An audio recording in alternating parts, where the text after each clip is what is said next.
আসন্ন লোকসভা নির্বাচনকে সামনে রেখে এখন থেকেই প্রস্তুতি শুরু করে দিয়েছে বামনগোলা ব্লক তৃণমূল কংগ্রেস।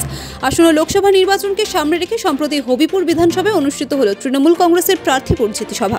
তাই বামনগোলা ব্লকে আগামী 18 তারিখ তৃণমূল কংগ্রেসের সভা রয়েছে।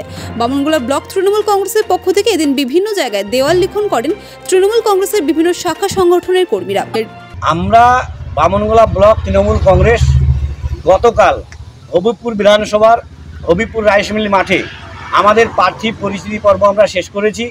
করার পর কালকেই আমরা শপথ নিয়েছি আমাদের সমস্ত শাখা সংগঠনের সদস্যকে নিয়ে আমাদের দলীয় কর্মীরা নিজেরা রং তুলি নিয়ে, যেহেতু আগামী 18ই মার্চ আমাদের উত্তর মালদার প্রার্থী প্রসূন ব্যানার্জি আমাদের বামনগোলায় পদার্পণ করবেন, তাই ওনার পরিচিতি পর্বে আমরা আমাদের যাত্রাপথে দেওয়াল লিখন শুরু করছি।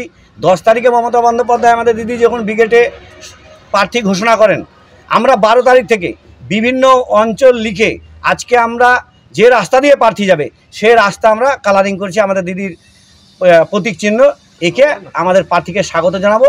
এবং আগামী সোমবার 18ই মার্চ আমাদের প্রার্থীকে আমরা স্বাগত জানাবো বামনগোলার সীমানা 12 মাইল থেকে।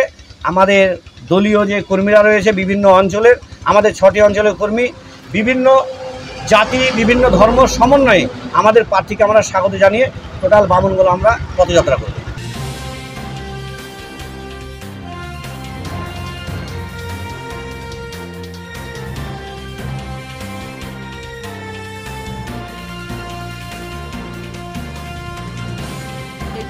মালদা থেকে পরিমল মণ্ডলের রিপোর্ট, পশ্চিমবঙ্গ সংবাদ।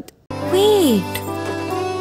So this was your wedding look. Oh my god, Tammy, you look pretty. Dhaka থেকে যখন আইছিলাম এ হগল আমার মা আমারে পরাইয়া দিছিল।